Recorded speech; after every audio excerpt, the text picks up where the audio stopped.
Bueno, pues buenas tardes y bienvenidos a la presentación de Un profesor se despide. Y bueno, únicamente yo soy un librero de aquí de la librería, de Casa del Libro, que quería darles la bienvenida, pero también quería, al autor por supuesto, y decir solamente unas palabras, porque bueno, pues considero que bueno, de cierto modo puede ser interesante, ¿sabes? Resulta que la editorial lleva 10 años. Felicidades, por cierto, plataforma. Salió en un momento cuando nosotros, incluso aquí en Casa del Libro, también nos volvimos muy locos con el tema de los e-books y los e-readers. No sabíamos qué iba a pasar, el miedo nos hizo a todos hacer locuras. Y 10 años después se siguen vendiendo libros, volvió a venderse el papel. O sea que el papel es un poco invencible ahí, como parece ser. Y hace 10 años nosotros inauguramos esta sala, de ahí que haga esta pequeña introducción. Voy a ser muy breve. Esta sala resulta que era la librería pertenecía a Espasa Calte, a la familia Espasa, ponía una constructora que era calpense, y decidió, aparte de la editorial, construir este edificio y construir la librería en 1923, porque era un poco, bueno, el dueño de Espasa era un visionario, ¿no? Que quería tener todo lo que se conoce como la cadena de valor del libro.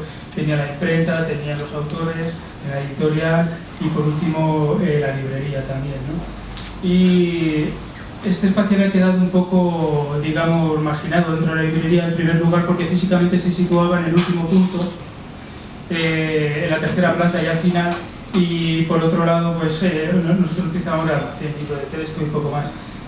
Esto fue el despacho de Ortega y Gasset, que trabajaba en la editorial Espasa, de la enciclopedia Espasa, perdón, y además dirigía la revista de Occidente desde aquí. Y un lugar que tan importante, ¿no? Y tan, digamos, tan característico había quedado en el olvido, nosotros lo teníamos marginado y hace 10 años que decidimos pues volver a activarlo y hacer de él un punto de reunión, pues como es hoy, ¿no? Que tenemos sentado a la mesa autores, ¿no? Una escritora, editores, está la parte comercial, la representación de SGEL por ahí, están los libreros, pero también lo más importante y lo que es el pulmón, ¿no? Del mundo del libro, que son ustedes los lectores y los que vienen a la librería a comprar los libros.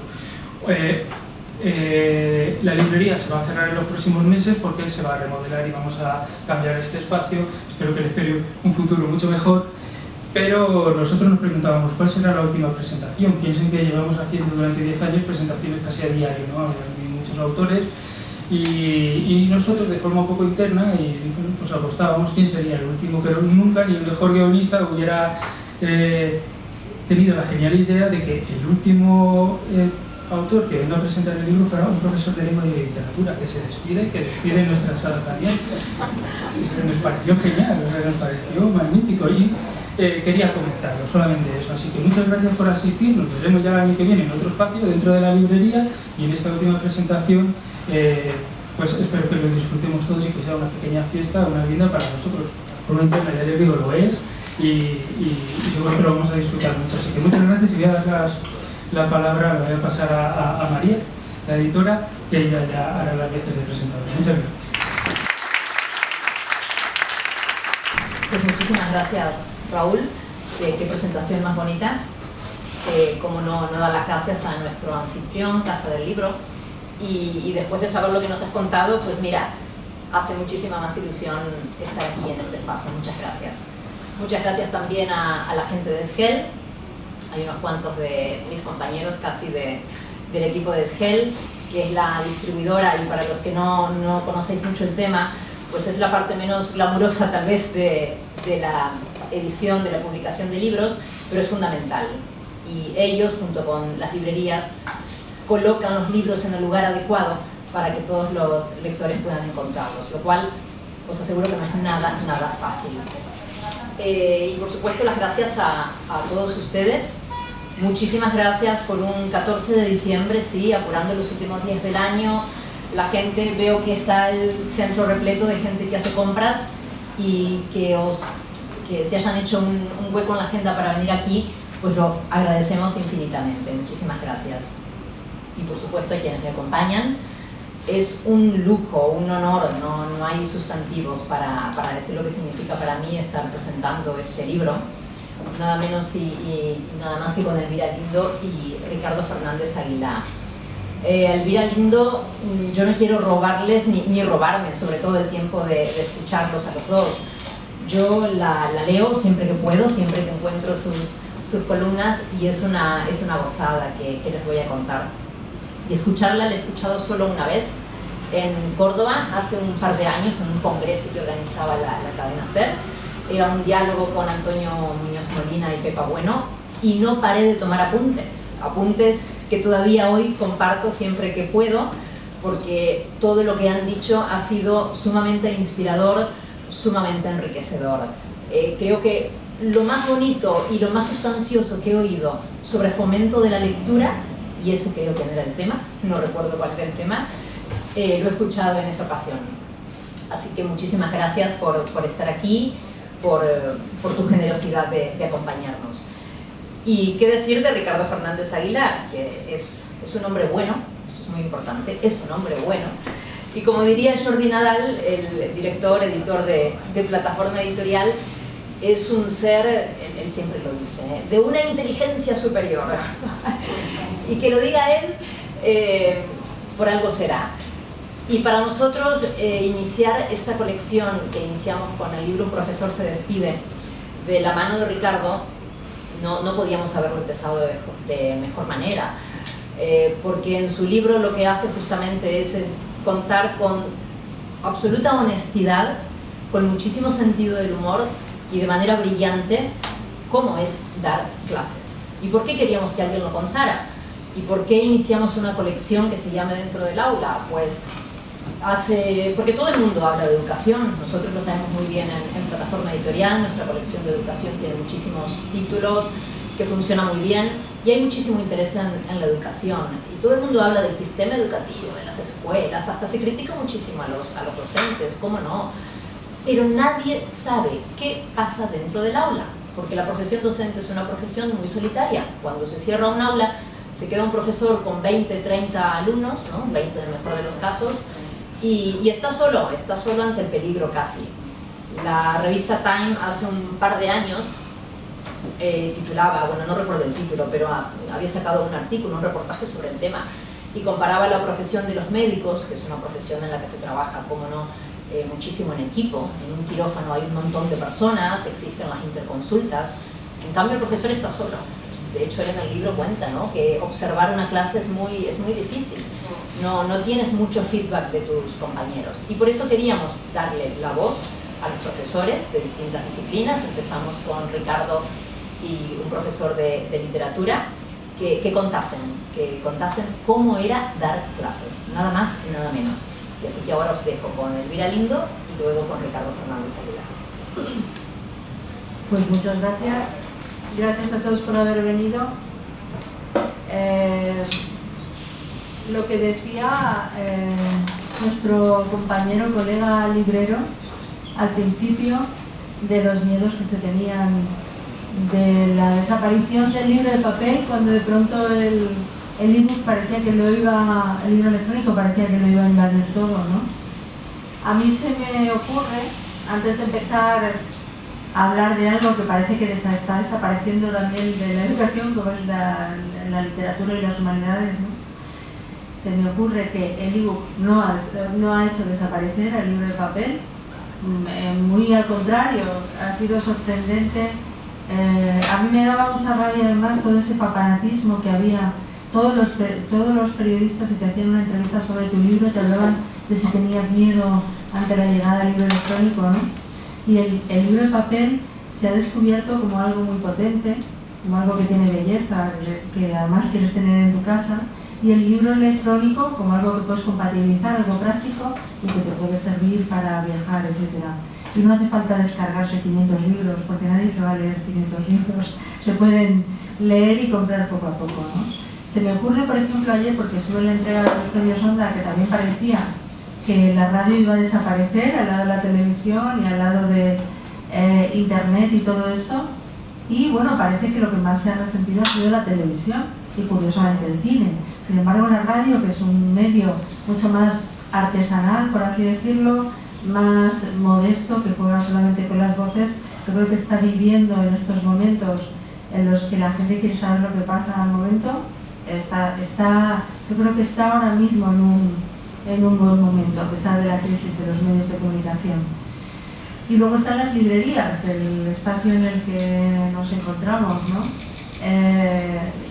Y yo creo que somos muchos los que reivindicamos la figura del librero como prescriptor, como persona que te puede indicar aquello que cree que te puede gustar, y hay que volver a la relación con el librero. Y luego, como sitios también de encuentro, este pequeño acto que estamos haciendo, pues en realidad yo creo que es que ya se han terminado de alguna manera los actos masivos, literarios, que eso es algo que pasó un poco a la historia, y que los que escribimos lo que esperamos son encuentros pequeños con lectores en diferentes librerías. ¿Por qué?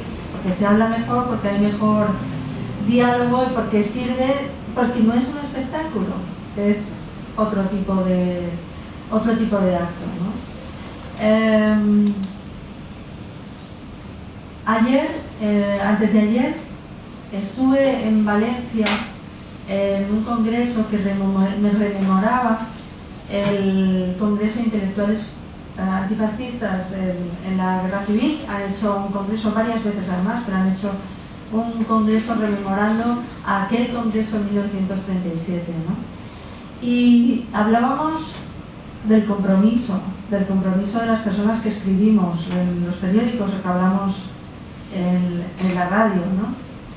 Y es curioso que ahora el compromiso se entiende como hablar todos de lo mismo, de qué está pasando. Y claro, de lo que está pasando, muy importante, claro que hay que hablar. Pero el problema de los medios de comunicación y también de los lectores es que se vuelven muy ávidos con esa corriente salvaje que nos lleva a hablar solamente de dos o tres cosas que van cambiando. Una vez puede ser Cataluña, como puede ser de pronto el asunto de la manada, como puede ser, y todos los que opinamos, escribimos, etcétera, parece que tenemos que posicionarnos inmediatamente y escribir nuestras columnas sobre eso. El resultado es que los periódicos se han convertido en una especie de monográficos donde parece que no se te perdona que no te posiciones inmediatamente con respecto a lo que está pasando, porque lo que se quiere es que haya muchos clics y que la gente vea saciada esa ansia que tiene por estar oyendo sobre lo mismo. Entonces, ¿en qué lugar se queda la educación en todo eso, ¿no? Pues yo creo que en estos tiempos se ha quedado absolutamente olvidada, ¿no? Yo no creo, por ejemplo, que la educación americana, no lo creo, para nada, la educación pública americana sea mejor que la educación pública española, pero lo que sí que es cierto es que no este presidente, pero por ejemplo el presidente anterior, en sus diferentes discursos a la nación, etcétera, siempre tenía que sacar la educación como un elemento a tener en cuenta todo el tiempo, ¿no? Yo creo que aquí no es un asunto popular. Todo el mundo opina de educación, todo el mundo, como tú decías, parece que todo el mundo sabe lo que ocurre en el aula, muchas veces con muy poco respeto por las personas que trabajan y que lo sufren y lo viven y lo disfrutan también día a día, ¿no? Es muy fácil que todos tengamos un profesor dentro que sepa exactamente lo que hay que hacer con 30 niños. Yo no sé si Ricardo, no sé por qué se puso en contacto Ricardo conmigo, pero yo he pasado por muchas aulas. Estoy pensando no solamente porque haya vivido, me hayan cambiado mucho de colegio, que también, sino porque como escribí unos libros que leían los niños, nunca me ha gustado decir infantiles, sino que leían también los niños, pues eso me hizo un personaje muy popular para ser invitado en los colegios y en los institutos españoles, ¿no? Con lo cual, durante un tiempo viajé por España, sobre todo por la educación pública, y anoté muchas cosas sobre la experiencia, que fue una experiencia peculiar, curiosa, y probablemente de lo que anoté me hubiera ganado muchísimos problemas. No escribí un libro sobre aquello, ¿no? En aquella observación de persona que no se dedica a eso, pero que sí va visitando colegios, pues vi como los diferentes pecados de cada sector. Los de los padres, y todo el mundo podía mejorar su comportamiento. Los de los padres y su intervención en las escuelas, los de las direcciones de los centros, el propio sistema educativo, los profesores a veces, todas estas cosas bullían en mi cabeza y a mí me costaba tanto trabajo estar 1 hora y media con chicos hablando, mantener esa atención, que claro, también me resultaba más fácil porque yo iba y venía, era una invitada, ¿no? Pero me costaba tanto trabajo que me preguntaba, ¿y esto cómo se hace todos los días? Y una intervención, porque una actuación detrás de otra, ¿no? Y eso me hizo tenerle mucho respeto a un trabajo que yo creo que tiene que ser vocacional, ¿no?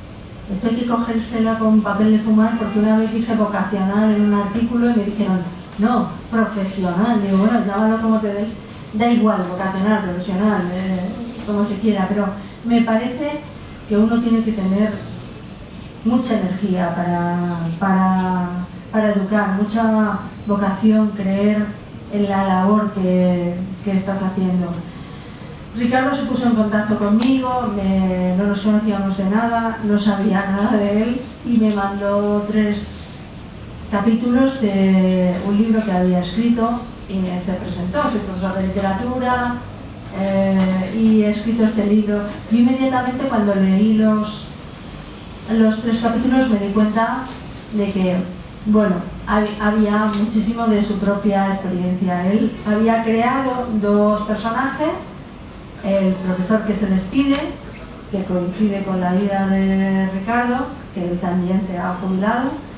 Entonces él había creado 2 personajes, el profesor que se despide y el profesor que llega, el que llega a ocupar su lugar, ¿no? El profesor que se despide le deja unas notas de lo que ha sido su último año de clase.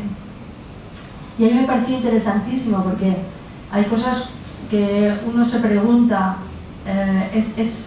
es fácil, por ejemplo, para mí podía ser fácil dar una clase sobre un personaje muy popular como Manolito, donde además es el humor, el lenguaje es actual, etc. Pero yo muchas veces me preguntaba, ¿y cómo se hace eso con el Quijote? ¿Cómo se hace? O sea, con cosas que evidentemente, para dar por lo menos una noción a esos niños de lo que es la literatura. Y lo que me encontré, lo que hace Ricardo en este libro, de manera irónica muchas veces, con mucho sentido del humor, es contar cómo él se enfrenta a esa clase. Tú ya los alumnos se convierten en personajes también, pues sabes, el que es más atrevido, la que es más lista, el que es más chulo, todos esos prototipos humanos que hay en la clase, ¿no?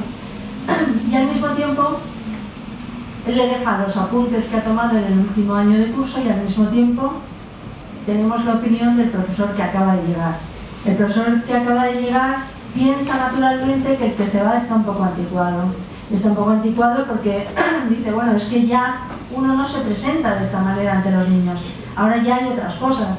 Los papeles sobran, tenemos las pantallas, nos enfrentamos a un mundo completamente distinto y el del profesor que se despide es caduco. Yo creo que al final los 2 mundos pueden reconciliarse, pero entiendo que Ricardo tiene muchas cosas preparadas esta tarde para ustedes y lo va a explicar muchísimo mejor que yo. Estoy muy contenta de haber hecho el prólogo a este libro. He escrito sobre educación en el periódico. Yo sé cuánto me agradece la gente que se dedica a la educación que se escriba de vez en cuando sobre este asunto, sobre el que nos peleamos tanto, pero yo creo que somos tan inconscientes y tan incautos que en realidad no nos preocupa demasiado, o nos parece algo que es, no sé, que no es, digamos, en periodismo también se habla de lo que es comercial o no es comercial para venderle al lector, no es comercial en estos momentos, ¿no? Pero hay algunos a los que nos preocupa mucho. Ricardo, buenas tardes.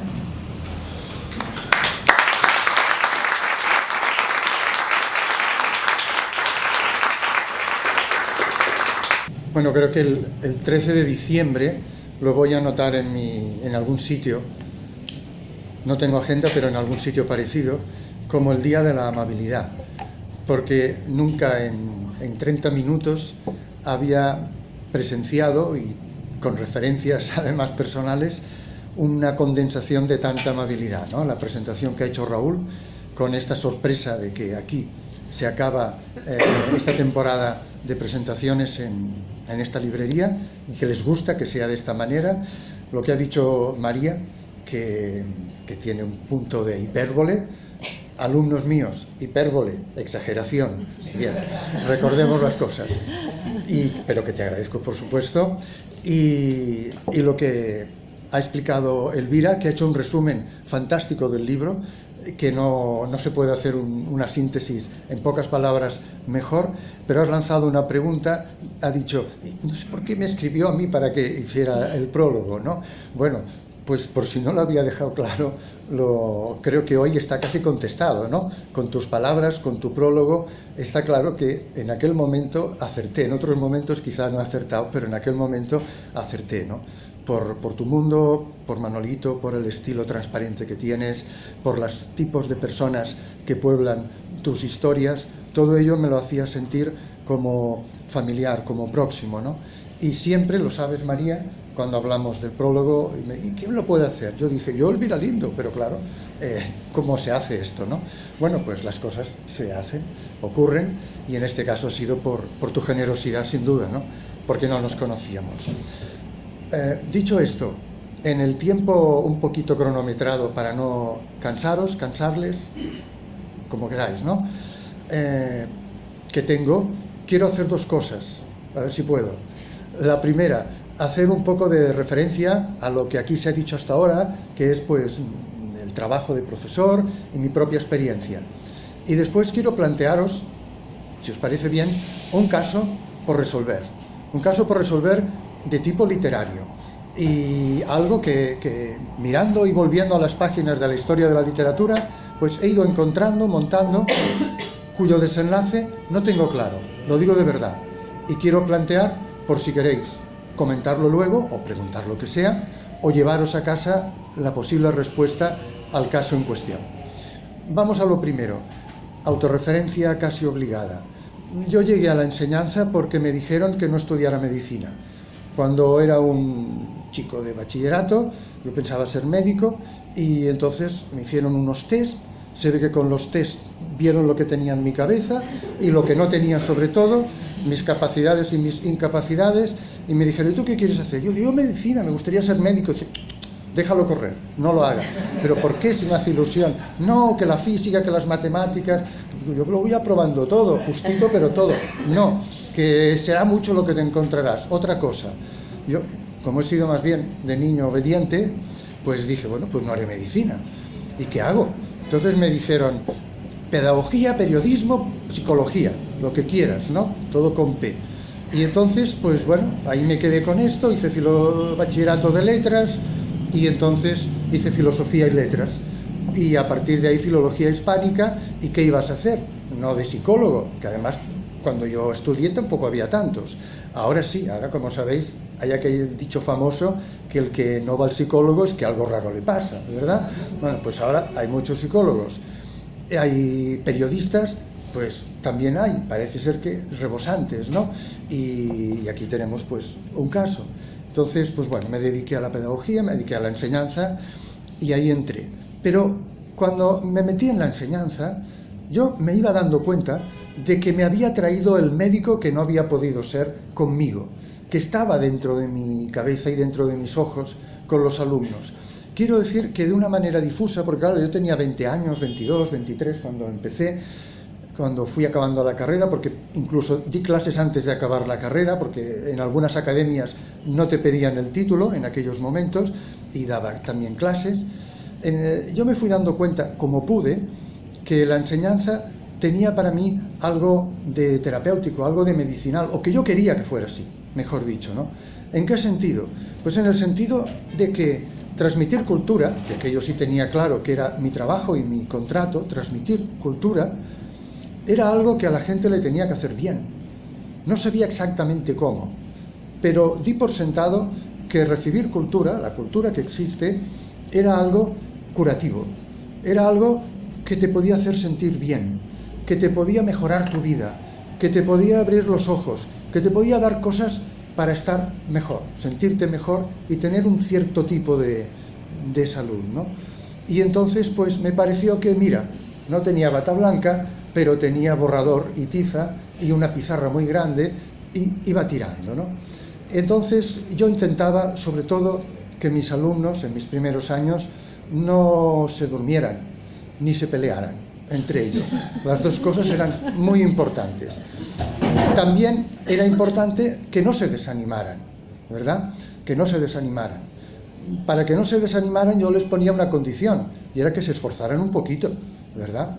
Y también me parecía muy importante que trajeran los deberes hechos de casa, cada día. Si algún día no, podía hacerme el sordo, pero todos los días no. Hoy día me he quedado pasmado cuando he visto que ha habido pues, movimiento de padres y madres para animar a sus hijos a hacer huelgas si les ponían deberes los maestros, ¿no? Nosotros, he de decir, y creo que puedo hablar en nombre de la profesión, que nos hemos pasado la vida pensando que poner deberes a los chicos, a los críos, a las chicas de nuestras aulas era lo mejor que podíamos hacer, era hacer algo muy bien hecho, muy positivo, y que tenerles en casa unos ratitos completando, practicando, etcétera, era una manera de que aprendieran y de que también convivieran con la familia mejor, no peor. Pero algo ha pasado, que yo me lo he ido perdiendo.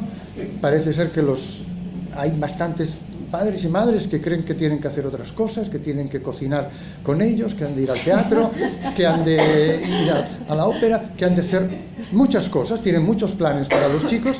Debe de ser así en muchos casos, pero creo que muchos profesores seguimos pensando que para muchos chicos ni hay pastel de boniato para hacer en otoño, ni hay ópera de Wagner que dura 4 horas y que no hay que hacer deberes ese día porque vamos los padres y todos a ver la ópera. Creo que para muchas familias tenerlos un ratito trabajando no era nada malo.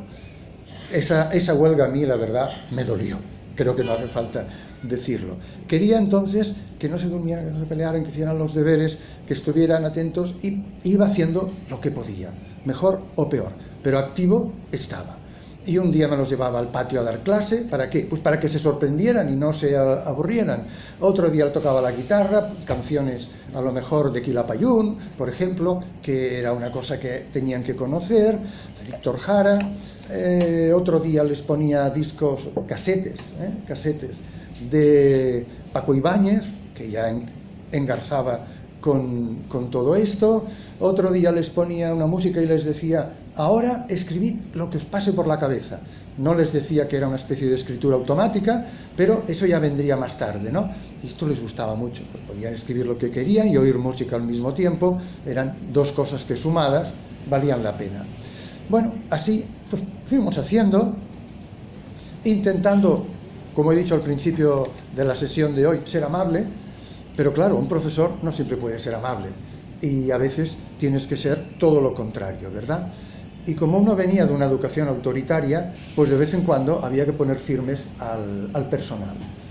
En este sentido, yo creo que a lo largo de los años, y en esto coincido con bastantes colegas míos, hemos intentado muchos ser amables en el fondo, pero ser firmes en la forma.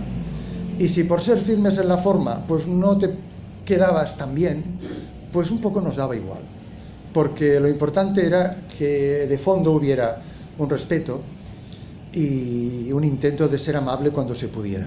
Y cuando no se podía, lo que tenían que hacer era estar firmes, quiero decir, por la faena, ¿verdad? e intentarlo. Y si esto suponía pegar 4 gritos, pues yo desde luego he pegado 4 gritos por 4 por 4 por 4 a lo largo de la vida, porque no había más remedio. Porque entre mis alumnos me he encontrado con aquel que al acabar de leerles, y esto lo digo en el libro, un poema de Blas de Otero, pues se ha hecho el retrasadizo en el aula, en evacuar el aula, y se ha quedado para decirme con unos ojos brillantes cómo le había gustado aquello. El crío no se podía imaginar que ahora con el libro lo he recuperado. Resulta que es conductor de tren y lleva un tren de mercancías por toda España. Lo he recuperado y está en el libro. Pues no sabe cómo aquello me llegó, y pasó más de una vez, a mí o a otros, ¿no? Profesores les puede pasar lo mismo, pero también me encontré con aquel que después de esforzarte me miraba y me decía: mire, profe, a mí lo que me va es el flamenco y el gitaneo, y punto, ¿no? Y ya me dejó claro que ya podía hacer lo que quisiera, que aquello era su mundo y que venir a mi clase era un favor que me hacía, pero nada más, ¿verdad? Bueno, entonces esta ha sido un poco la historia. Entonces hubo un momento hacia la mitad de todo este tiempo de profesor que tuve como una intuición, quizá una cosa que fue cayendo por su propio peso, cuando ya me dedicaba más específicamente a la literatura, y fue darme cuenta de que la historia de la literatura, y estamos hablando de la literatura en lengua castellana sobre todo, estamos hablando de algo que empieza por el siglo XII, la historia de la literatura era, según como lo tomabas, la historia también de la vida contemporánea, que en las páginas de la historia de la literatura se estaba hablando de lo que podía ser la vida de un contemporáneo, de un chico, de una chica de hoy día. Ya no digo de un adulto, digo también de un chico. Que no somos tan distintos, que no éramos ni somos tan distintos. Esa intuición le fui dando vueltas y entonces me fui dando cuenta de que si se seleccionan bien los textos, evidentemente no cualquier texto, ni cualquier abordaje de la historia de la literatura sirve para esto, pero que si se buscaba en qué aspecto cada tema, cada momento de la literatura estaba reflejando algo que sigue presente en la vida de las personas, quizá podía conseguir al inicio de cada tema, de cada clase, que ese agarre de interés, ese punto de no voy a hablaros del Museo de Cera, voy a hablaros de vosotros y de vosotras, eso podía producirse, si no en el 100% de la clase, en una importante mayoría. Y eso es lo que intenté. ¿De qué estoy hablando? ¿En qué hay un vínculo entre la historia y lo contemporáneo? Pues en lo que podríamos llamar las estaciones de paso de la vida humana. Las estaciones de paso. Vamos a ver, la vida humana, sea en el siglo que sea, va pasando por unos puntos que en sí mismos, en lo esencial, no son tan distintos, ¿no? Hay un punto, digamos, en el que todos vivimos lo que es la influencia del medio ambiente, la influencia de la familia, la influencia de la época, la influencia del lugar, de la clase social en la que has vivido. Eso es un elemento clave para cualquier persona. Ahí puede nacer la literatura de los nobles, de la literatura cortesana, la literatura popular, según hayas nacido en un sitio o en otro, y muchas más cosas. Más ritos, más estaciones de paso. Sobrevivir,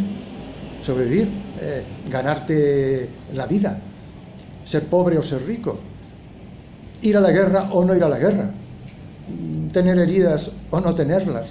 Todo esto está reflejado en la literatura, y lo que es la supervivencia sigue estando en la vida de la gente, ¿no? El amor, bueno, descubrir que puedes ser querido, o lo contrario, que no te quieren. Poder amar o no poder amar. Bueno, ¿qué voy a deciros? Todo esto está por toda la literatura, por supuesto por la música, pero en mis alumnos, en nuestros alumnos y en nosotros, por supuesto, es un tema clave, por ejemplo, ¿no? La diversión.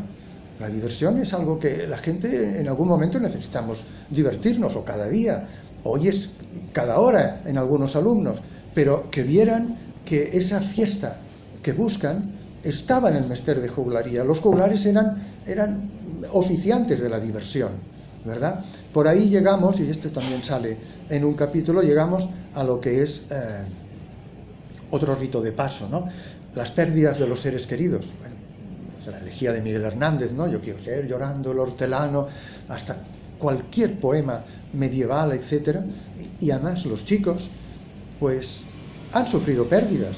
Con 16, con 17 años ya tienen alguna experiencia de un abuelo, de una abuela, pero a veces más terrible, de un padre, de una madre, pero a veces más terrible, de un hermano, de una hermana, de un amigo. Sabían de lo que hablábamos, si hablábamos de cosas como estas, ¿no? Las grandes preguntas de la vida, las preguntas esenciales. ¿De dónde venimos? ¿A dónde vamos? ¿Qué hay de más allá? La religión. Bueno, el tema de la religión es muy curioso porque gran parte de la historia de la literatura está inspirada en la religión, en nuestro caso, en el cristianismo, ¿verdad? Nuestro público, el público joven con el que yo he vivido, progresivamente han ido pensando que la religión era una cosa más arqueológica, El hecho de que hoy día pues pueda haber mucha gente que sigue siendo cristiana, igual que la gran parte de la literatura, les dejaba estupefactos, ¿no? Les dejaba sorprendidos. Y cuando en el poema de Bécquer hablábamos de como Lázaro, levántate y anda, pues a nadie se le ocurría pensar que no era el Lazarillo de Tormes, sino que era otro Lázaro que forma parte de la vida de Jesús de Nazaret, ¿verdad? O sea que esto también había, con todo el respeto, que decirles, que existe una cosa que se llama trascendencia, la espiritualidad. Para algunas personas tiene formas de religión. Esto era, es y será. Vamos a mirarlo y vamos a ver lo que hay. También hago alguna referencia. Y por supuesto, la visita de la muerte, que este es un tema primordial y que siempre está presente. Bueno, este es un poco lo que intenté. A veces bien, a veces regular y a veces mal. De todo ha habido. He intentado no esconderlo cuando he tenido la oportunidad de escribir sobre ello.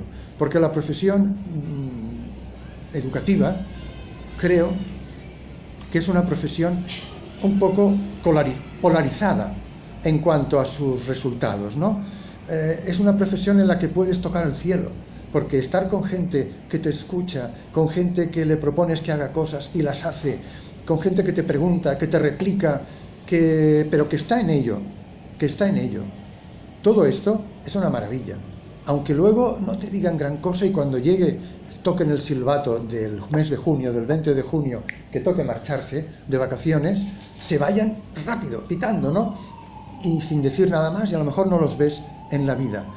Pero has podido vivir momentos, has podido captar miradas, has recibido algunas frases, alumnos que se te han acercado, que te han preguntado cosas, incluso algunos que han querido explicarte cosas, porque buscaban un interlocutor para asuntos familiares o momentos trascendentales. Esto también ha habido en pequeñas dosis, pero también ha existido. Esto es tocar el cielo. ¿Qué profesión mejor que esa? Pero dar clases, ser profesor, ser profesora, también puede ser un purgatorio o más que eso. Porque, como se ha dicho, tú captaste cuando ibas de aula en aula, no todo es llegar, explicar y marcharse entre vítores y aplausos, ni muchísimo menos, ¿no?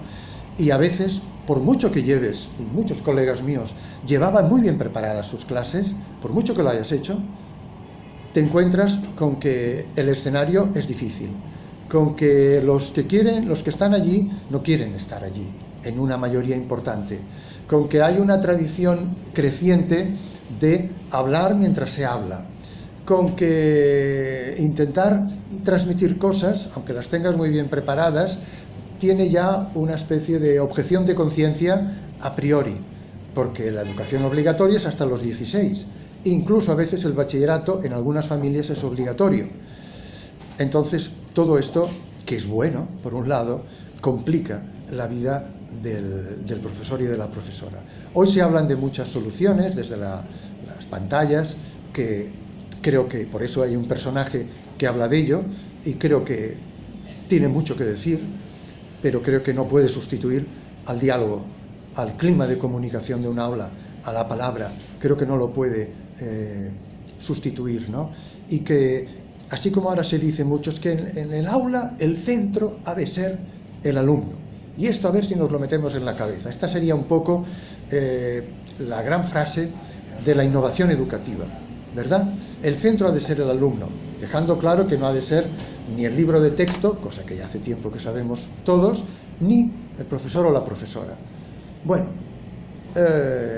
yo creo que a veces habría que violentar las leyes de la geometría, y quizá hay objetos geométricos que no tienen un centro, sino que tienen dos, y uno de ellos es un aula. En un aula, evidentemente que hay un centro que es el alumno, y que hay que ver la manera de que lo que tienes que transmitirle le llegue y crezca y se exprese. Sí, señor, tenéis razón en el mundo de la innovación, pero que para ello haya que ir postulando que la figura del profesor se diluya, que cada vez sea más un intermediario que diga a los chicos dónde pueden buscar la información, en todos los sitios menos en él, en ella. ¿Por qué? Porque el profesor no tiene que creer que lo sabe todo, evidentemente. Pero bueno, esta línea cada vez más de que los alumnos pregunten cosas y los profesores tiendan a encogerse de hombros y decir, búscalo, ¿dónde lo podemos buscar? Para que aprendan a buscar información, creo que hay que ir con mucho cuidado con eso. Creo que al contrario, creo que hay que potenciar, junto con la del alumno, la figura del profesor. Pero que el profesor, la profesora, busque las maneras de que su materia llegue a los alumnos. Para lo cual lo primero es que te guste mucho y que hayas trabajado cosas, maneras. Hay por ahí muchas experiencias, algunas en internet.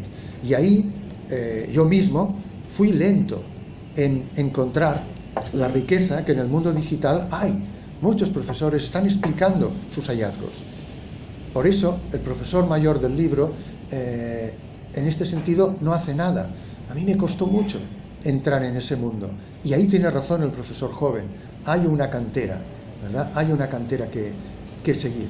Pero eso no quiere decir que el profesor o la profesora no pueda intentar tener esa función de médico invisible que te lleva desde tu edad hasta un punto donde hay más salud, más luz dentro de lo que puede hacer.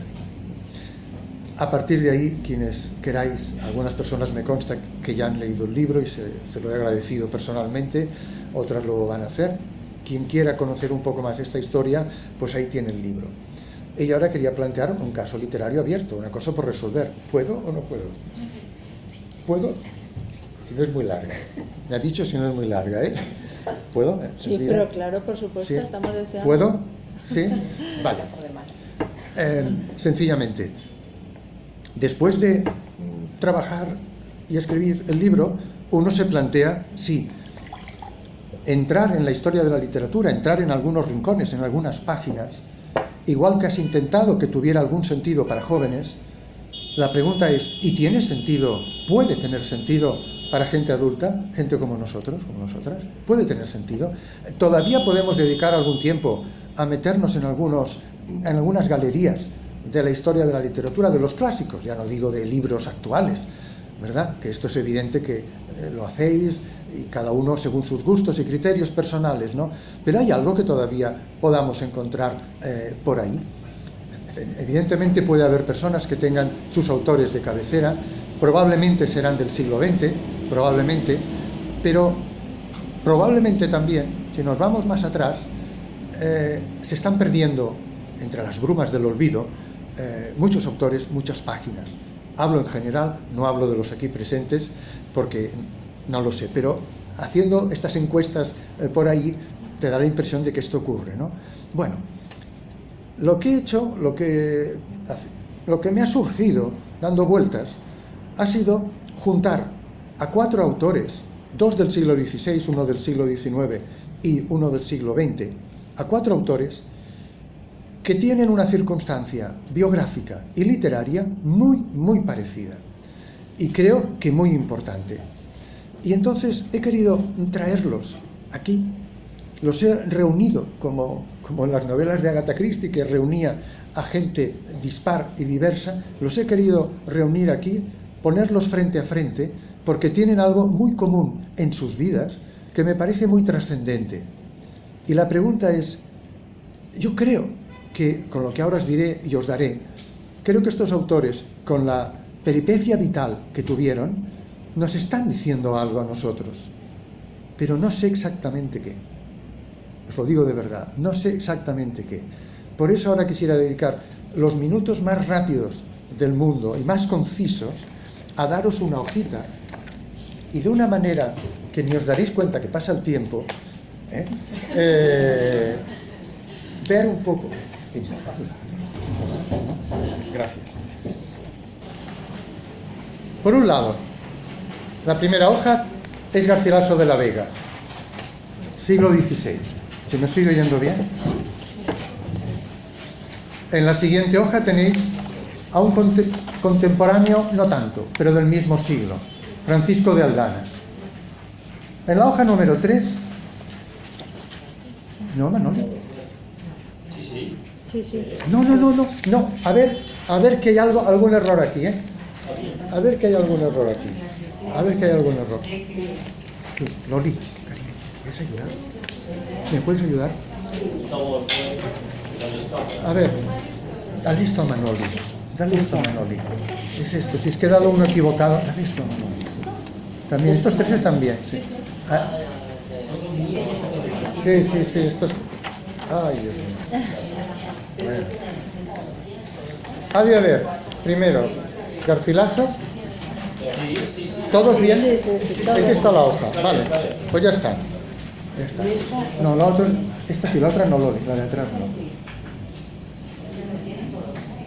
Vale. Ya está, ya. Si tenéis delante a Garcilaso mirándoos, vamos bien. Mira, Garcilaso, Francisco de Aldana, ahora sí, Bécquer, siglo XIX, posromanticismo, y al final otro poeta de literaturas hispánicas, pero no en castellano, en catalán, Màrius Torres, del siglo XX. ¿Qué tienen en común estos autores que os he dejado aquí? En primer lugar, todos pertenecen al canon de la literatura, es decir, a los altares, a los manuales.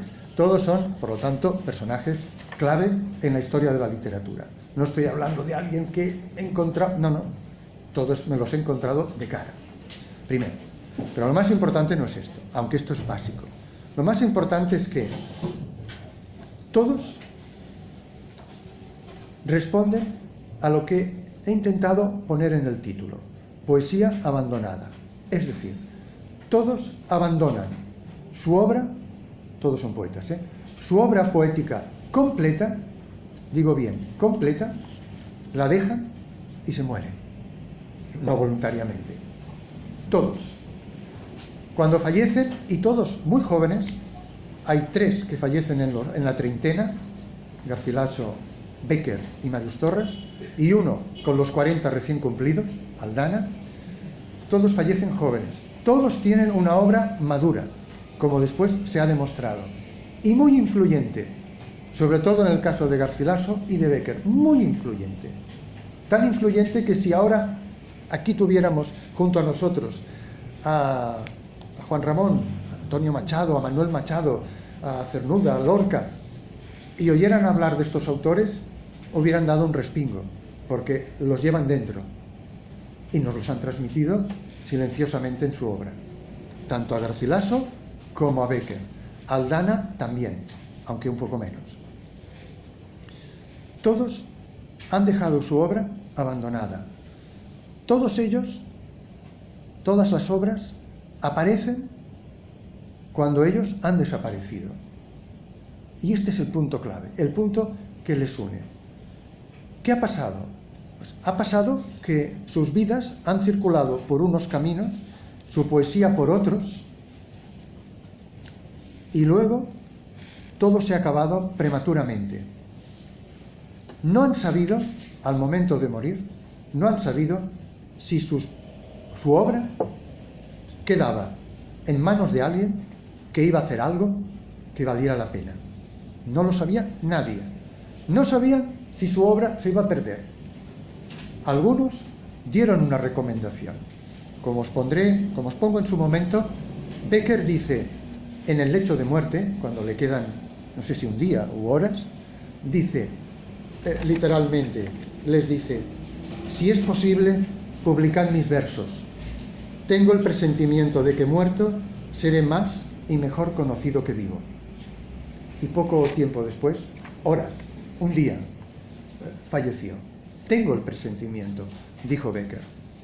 Garcilaso, vamos al principio, hago un recorrido rapidísimo. Garcilaso, igual que Aldana, fueron soldados, fueron militares de graduación, importantes. Tan importantes que Garcilaso era hombre de confianza de Carlos V y Aldana de Felipe II.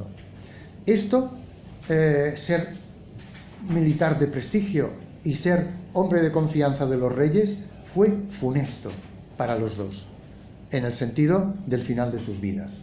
Porque Garcilaso estaba en la última campaña, con 32 años, por Provenza, con Carlos V, viendo Carlos V como los franceses tenían un castillo que no podía conquistar. Carlos V se enfadó e insistió en que sus tropas escalaran el muro y fueran a conquistar aquel castillo. Y Garcilaso, que era un militar de cuerpo entero, pues fue de los primeros en subir por la escalera. Y una pedrada acabó con él. 32 años. Aldana, como podréis luego tranquilamente leer, era también militar. A los 27 años ya era capitán. Luchó en Flandes, fue herido, muy fuertemente herido. Luchó en el Mediterráneo, primero con el duque de Alba, después con don Juan de Austria. Y hubo un momento que Aldana dijo basta por dentro, dijo basta. No podía más con aquel espectáculo que explica en unos versos que no están aquí, aquel espectáculo de mallas machacadas, huesos molidos, sangre a borbotones. Todo aquello lo había vivido y lo había hecho él con sus manos. Y hubo un momento que no podía más, porque dentro de él, igual que en Garcilaso, había otra persona, muy distinta a un militar. Recordemos aquí que en el siglo XVI ser militar y ser poeta era muy posible, era posible. Había, el cortesano explicaba, ¿no?, la grandeza de las armas y de las letras. Jorge Manrique ya lo había sido, Cervantes lo sería. Lo que pasa es que tuvo la suerte de que le hirieran en una mano y ya se le acabara el sueño militar y se dedicara a escribir, ¿verdad? Digamos que aquella herida de Lepanto pues tuvo esa virtud, ¿no? Pero era frecuente. Pero Aldana no pudo más. Hubo un momento que escribió la siguiente frase a uno de sus jefes y le dijo: veo que el hábito de mi soldadesca ya se rompió y me será fuerza procurar otro hábito de más seguridad. Pero estaba enrolado, estaba allí. Él lo que quería era apartarse del mundo, porque Aldana, aparte de poeta y militar, llevaba un místico dentro, llevaba a alguien que anhelaba una vida trascendente, una vida espiritual. Y escribió, vaya si escribió, yo no sé cómo lo hizo para guerrear, escribir y meditar, porque Aldana era un hombre de meditación, claramente. En su epístola a un amigo suyo, Arias Montano, al final de su vida, explica cosas que solo alguien, como en aquella época Juan de la Cruz o Teresa de Ávila, podían haber paladeado. Y era además un militar. Bueno, cuando ya había conseguido un lugar apartado para vivir en San Sebastián, el Monte Urgull, va Felipe II y le dice que tiene que acompañar al rey Sebastián de Portugal, que tenía un vínculo muy fuerte con Felipe II, a una campaña en Marruecos. Ya me diréis, entre uno que está en el norte de España, en un lugar apartado, escribiendo cosas místicas en tercetos encadenados, y le dicen: no, ahora tienes que dejarlo todo y tienes que irte a una campaña con Sebastián de Portugal al norte de África, porque este rey está muy desorientado y tú le tienes que ayudar. Fue por ahí la cosa, no me invento nada. ¿Qué hizo Aldana? Pues lo que hacía un militar, obedecer, ir con él. Ahí vamos, ahí vamos. Y una vez allí, hizo como de espía, se infiltró en las tropas extranjeras, volvió y le dijo al rey Felipe II y al rey Sebastián que aquello estaba muy complicado para hacer algo. Pero el rey Sebastián insistió y el rey Felipe insistió y Aldana dijo no hay más remedio, y allí se metió Aldana y lo vieron meterse con la espada dentro de una batalla y ya no se supo más de él. ¿Qué pasó con la obra de ellos dos? Ya os pongo juntos, ¿no? La de Garcilaso, su familia, cuando vieron que había muerto, encontraron sus papeles. Él había ido mostrando a algunos amigos lo que había escrito, y entonces juntaron lo que pudieron, se lo dieron a Juan Boscán, que era otro poeta amigo. Esta historia la explico aquí. Juan Boscán, que no estaba en la guerra, fue camino de la imprenta a preparar un libro. Juan Boscán se murió intentando hacerlo. El manuscrito seguía en casa de Juan Boscán y fue la mujer de Juan Boscán, Ana Girón, una señora con la que había tenido un gran matrimonio, la que cogió los papeles de Boscán, los papeles de Garcilaso, los juntó y los llevó al gran invento de la época, iba a decir internet, a la imprenta, al gran invento de la época, a la imprenta, para hacer un libro. Porque claro, la intuición de que pasar de papeles dispersos al libro era un paso importante, esta intuición en el 16 la tenía cualquiera que tuviera un poquito de cultura cerca, la tenía cualquiera. Fijaos la gran diferencia entre que los papeles circulen sueltos de aquí para allá, a que alguien los junte, los envíe a un impresor y salga un objeto así. Estamos salvados. Cuando esto coge esta forma, estamos salvados. Tú lo sabes bien porque tu obra sigue, se lee, se prosigue, y tú lo sabes porque te dedicas a hacer estos objetos, ¿verdad? Estamos salvados. Y efectivamente, Garcilaso ha quedado salvado para siempre. Y esto ha sido importante, muy importante, porque Garcilaso, yo no sé cómo se lo hizo, era un don como Mozart al nacer, que no había que enseñárselo. Garcilaso tuvo la capacidad de coger las formas poéticas que se hacían en Italia, las del Renacimiento, los versos de 11 sílabas, los sonetos, etcétera, y hacerlo en castellano. Esto es una cosa importante, esto es muy importante, porque con un verso de 11 sílabas tú puedes decir una idea entera. Una idea entera. Yo no nací sino para quereros. Toda mi vida en mi niñez reposa. Todo esto son versos en decasílabos. Yo quiero ser llorando el hortelano. Tenemos ideas completas. Esto no se hacía en la literatura en castellano. Pero es que Garcilaso además tuvo la gracia de hacer versos, como en Italia, de 11 sílabas, en forma de sonetos o de otras formas poéticas, y hacerlos con elegancia, sin estridencia, con armonía, con claridad y que emocionen. ¿Cómo lo hizo? Un hombre que se había dedicado a pelear. No lo sé, ni creo que lo sepa nadie, pero lo hizo. Y claro, todos los poetas que han venido después han bebido de Garcilaso. En el fragmentito que os he puesto de Garcilaso, esto se ve claramente. Os voy a leer solo el final. Fijaos en lo que os digo. Fijaos, perdonad que diga esto, esto es lo que decíamos en su momento en el aula. Pero cómo en un momento en que un pastor nemoroso está desgarrado porque ha muerto su amada, cosa que le ocurrió a Garcilaso, lo explico en la biografía. Fijaos cómo ese desgarro se dice aquí, pero no de una manera tumultuosa, aunque adivinamos el dolor. ¿Quién me dijera, Lisa, vida mía, cuando en aqueste valle al fresco viento andábamos cogiendo tiernas flores, que había de ver con largo apartamiento venir el triste y solitario día que diese amargo fin a mis amores? El cielo en mis dolores cargó la mano tanto que a sempiterno llanto y a triste soledad me ha condenado, y lo que siento más es verme atado a la pesada vida y enojosa, solo, desamparado, ciego, sin lumbre en cárcel tenebrosa. Bueno, y esto con versos de 7 y de 11, no al tuntún, de una manera elaborada y con rimas, etcétera, ¿verdad? El primer verso Elisa, vida mía, creo que inspiró la película de Carlos Saura, Sí. que tú conoces y entrevistaste hace poco a él y a Teresa Eulalia Ramón, su esposa.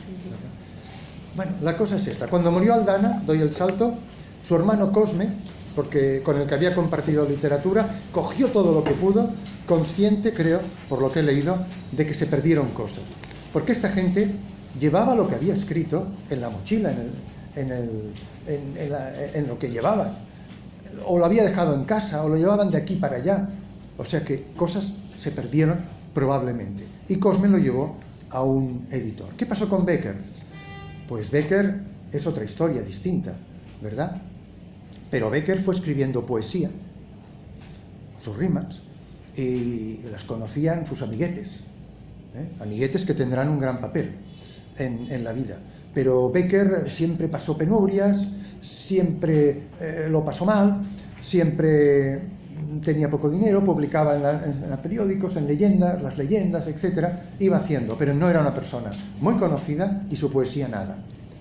Cuando consiguió reunirlo todo en un manuscrito, se lo llevó a un ministro, explico aquí y en el libro, porque lo iba a publicar el ministro, y entonces saquearon la casa del ministro. ¿Podía haberse quedado Becker, moriría poco después, de brazos cruzados? Pues no. Igual que San Juan de la Cruz, se fue a un rincón, se fue a Toledo y de memoria volvió a escribir todo lo que recordó en un libro de contabilidad. Y entonces ya le vino la muerte. Y les dijo la frase que os he dicho antes. Bueno, con el cuarto caso, el de Marius Torres, un médico que joven entra en un sanatorio, muy joven, y allí se convierte en poeta. Iba enviando sus poesías a su amigo Joan Sales, que estaba en el exilio, en México, y fallece antes. Todo esto que os he explicado, toda esta poesía abandonada, toda esta circunstancia póstuma de grandes obras de la literatura, ¿dónde está? ¿Por qué traerlo aquí? No son circunstancias que pasan en la vida, sin más. No son cosas que ocurren, que uno escribe y luego, ¡pum!, se muere. Y ya está, y ahí queda, y luego pasa lo que pasa. Si fuera así, probablemente no tendría mucho sentido este caso que quiero plantearos. El caso surge cuando uno le añade una afirmación que creo, aunque no creo que tenga tiempo, pero que creo que podría demostrar. Dejádmela como hipótesis. Es esta. Los cuatro autores sabían, en un grado alto de certidumbre, que iban a morir sin ver su obra publicada.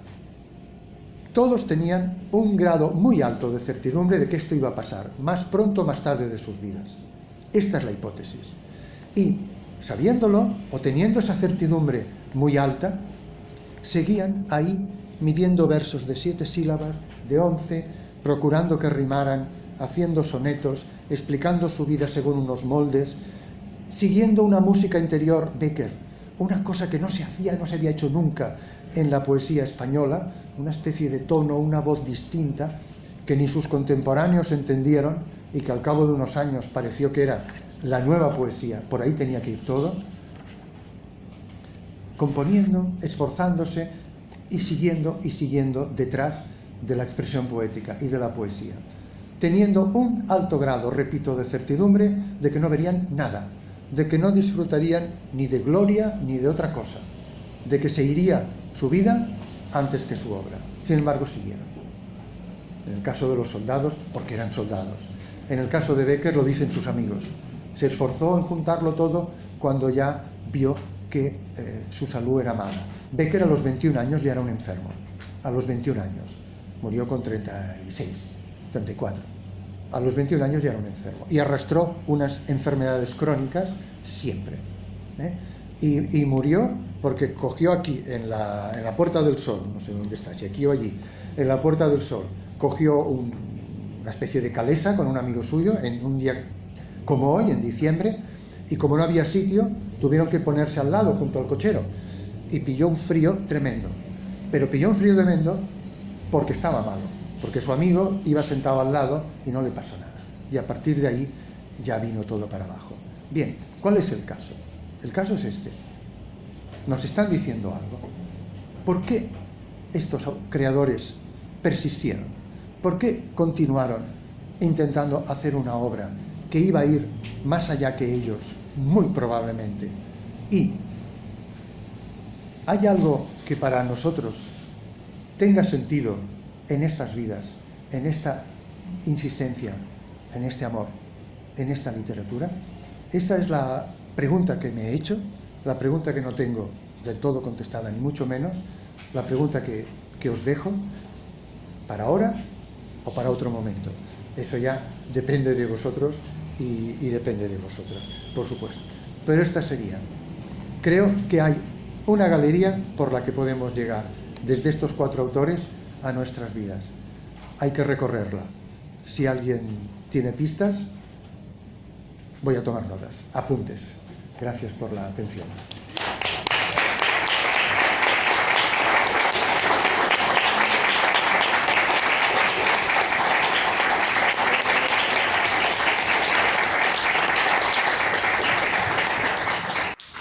Muchísimas gracias, Ricardo, y muchas gracias, Elvira, y por supuesto, si alguien tiene pistas y si alguien tiene respuestas, estaremos encantados de escucharlas. Y si no, si alguien quiere hacer algún comentario también, alguna pregunta tanto para Elvira como para Ricardo, pues están también bienvenidos a hacerlas. Y si no, aquí está el autor y os firmará encantado el libro, ¿vale? Muchísimas gracias por haber venido. ¿Queréis comentar alguna cosita? Sí, adelante. No hace falta, yo creo, se me escucha, ¿no? Sí. No pienso contestar este caso, porque es una especie de trampa, son de estas cosas hechas, ¿no? Y de este estilo, pues sí, no me resisto a decir una cosa que, según venía para acá, que sabe Ricardo perfectamente que casi lo llegaba, me costaba mucho llegar, pero me parecía muy importante estar, y me tendré que ir quitando, ¿no? También, porque estoy con el mismo compromiso de él. Pero sí quería decir una cosa, y es que nosotros nos conocimos hace mucho tiempo, somos de una edad parecida, jóvenes, y hicimos una historia parecida. Nos conocimos las parejas, hemos sido padrinos de nuestras bodas, tenemos una relación muy potente que yo valoro mucho. Y una de las cosas que hemos hecho también juntos, y esto es curioso, es hacer o publicar un libro muy cercano en el tiempo, hemos publicado muy cercano, ya viejos también, ya mayores, ¿no? Y entonces yo les he dicho, bueno, mayor, y le dije yo mayor, tú chiquito. Pues, entonces yo le decía hace poco a Ricardo, y esto quiero que lo sepa esto, que aquellos que leemos mucho, Ricardo lee mucho, yo leo mucho, nos regalamos muchos libros y comentamos mucho de literatura, es que yo he escrito libros técnicos y él ha escrito libros creativos, como lo hace también el Villarino, que también ha leído su libro. Y que yo le he dicho a él muchas veces que la verdadera literatura es la que él hace, ¿no? La que tú haces, ¿no? La que hago yo es literatura técnica, tiene su encanto. Hay quien ha presentado algún libro mío y dice, este hace un libro muy difícil, porque yo he escrito un diccionario, porque son cosas raras, ¿no? Pero la verdadera literatura es la literatura creativa, y esto está fenomenal. Yo creo que de los primeros, no sé si los primeros, pero nada más recibir el libro, lo leí, me gustó mucho. Y es buena literatura. Y yo creo que a estas alturas de la vida, también por mayor, tengo buen criterio, ¿no? Es muy buena literatura. No solamente me gusta la historia, y quiero la historia porque me gustas tú y porque te quiero a ti, ¿no? Sino que además está bien hecho, es buena literatura, es entretenido. Cómprense el libro porque es un muy buen libro. Muchas gracias. Gracias, René. He de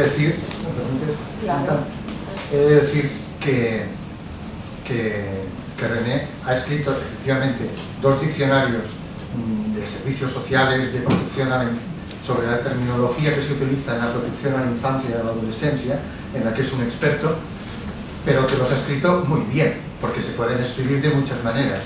Y además que es una temática inédita, por lo que yo sé, que ha tenido un punto pionero, juntar toda la terminología que hay sobre esa cuestión y ir trabajando entrada a entrada sin referencias importantes en las que inspirarse, Pero además he de decir que escribe unas décimas muy buenas. Tiene un punto poético que, como sabemos, ¿verdad, Jorge? ¿Verdad que sí, Félix? Marta, es muy buen poeta. Gracias por todo lo que has dicho. Más cositas, va. ¿Alguna pregunta, alguna afirmación? Lo que venga en gusto. A ver.